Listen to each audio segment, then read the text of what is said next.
Now by the command of Morgoth, the orcs with great labor gathered all the bodies of their enemies, and all their harness and weapons, and piled them in a mound in the midst of the plain of Anfaglith, and it was like a great hill that could be seen from afar, and the Eldar named it Houth and Nerneath.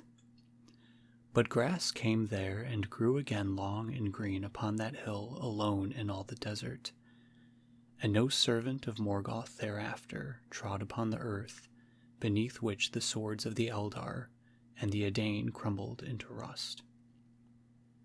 The realm of Fingon was no more, and the sons of Feanor wandered as leaves before the wind. To Hithlum none of the men of Hador's house returned, nor any tidings of the battle and the fate of their lords. But Morgoth sent hither men who were under his dominion, swarthy Easterlings, and he shut them in that land and forbade them to leave it.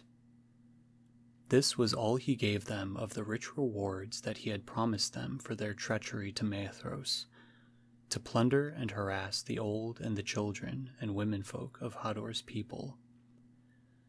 The remnant of the Eldar of Hithlum, all those who did not escape into the wilds and the mountains, he took to the mines of Angband, and they became his thralls. But the orcs went freely through all the north, and pressed ever southward into Beleriand. There Doriath yet remained, and Nargothrond, but Morgoth gave little heed to them, either because he knew little of them, or because their hour was not yet come into the designs of his malice, but his thoughts ever returned to Turgon. Therefore Hurin was brought before Morgoth, for Morgoth knew by his arts and his spies that Hurin had the friendship of the king, and he sought to daunt him with his eyes. But Hurin could not yet be daunted, and he defied Morgoth. Therefore Morgoth had him chained and set in slow torment.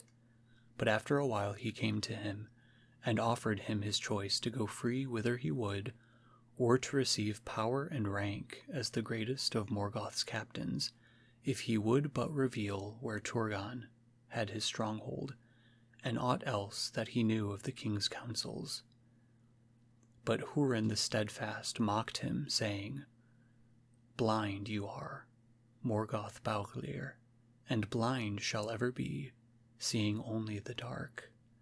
You know not what rules the hearts of men, and if you knew, you could not give it. But a fool is he who accepts what Morgoth offers. You will take first the price, and then withhold the promise, and I should get only death if I told you what you ask." Then Morgoth laughed, and he said, "Death you may yet crave of me as a boon." Then he took Hurin to the Houth and Nerneath, and it was then new built, and the reek of death was upon it. And Morgoth set Hurin upon its top, and bade him look west towards Hithlum, and think of his wife and his son and other kin. "For they dwell now in my realm," said Morgoth, "and they are at my mercy." "You have none," answered Hurin, "but you will not come at Turgon through them, for they do not know his secrets." Then wrath mastered Morgoth, and he said, "Yet I may come at you, and all your accursed house, and you shall be broken on my will, though you all were made of steel." And he took up a long sword that lay there, and broke it before the eyes of Hurin, and a splinter wounded his face, but Hurin did not blench. Then Morgoth, stretching out his long arm towards Dor Lomin, cursed Hurin and Morwen and their offspring, saying, "Behold, the shadow of my thought shall lie upon them wherever they go, and my hate shall pursue them to the ends of the world." But Hurin said, "You speak in vain, for you cannot see them nor govern them from afar, not while you keep this shape and desire still to be a king visible on earth." Then Morgoth turned upon Hurin, and he said, "Fool, little among men, and they are the least of all that speak. Have you seen the Valar, or measured the power of Manwë and Varda? Do you know the reach of their thought? Or do you think perhaps that their thought is upon you, and they may shield you from afar? I know not, said Hurin, yet so it might be if they willed. For the elder king shall not be dethroned while Arda endures. You say it, said Morgoth. I am the elder king, Melkor, first and mightiest of all the Valar, who was before the world and made it. The shadow of my purpose lies upon Arda, and all that is in it bends slowly and surely to my will.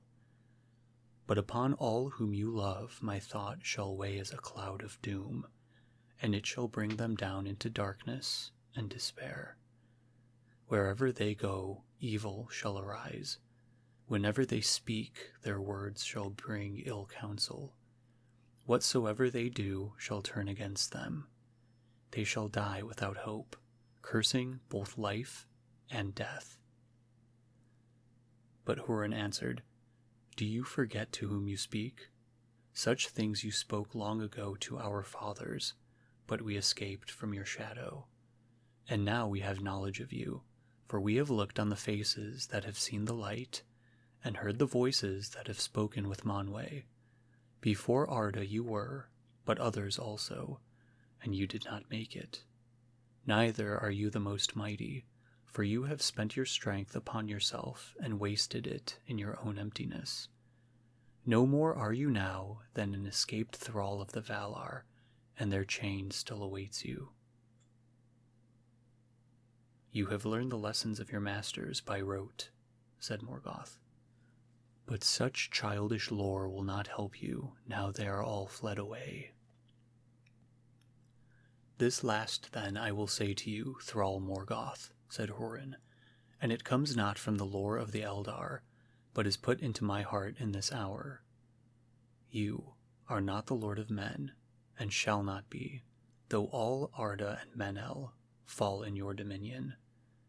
Beyond the circles of the world you shall not pursue those who refuse you.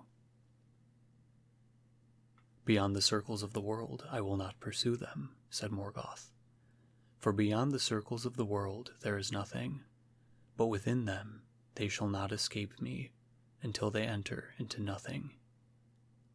You lie, said Hurin. You shall see and you shall confess that I do not lie, said Morgoth.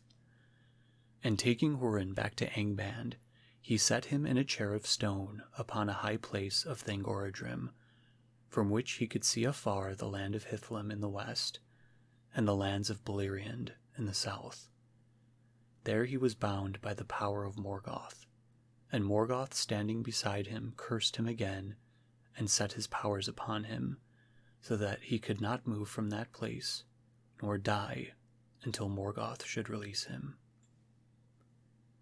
Sit now there, said Morgoth, and look out upon the lands where evil and despair shall come upon those whom you have delivered to me.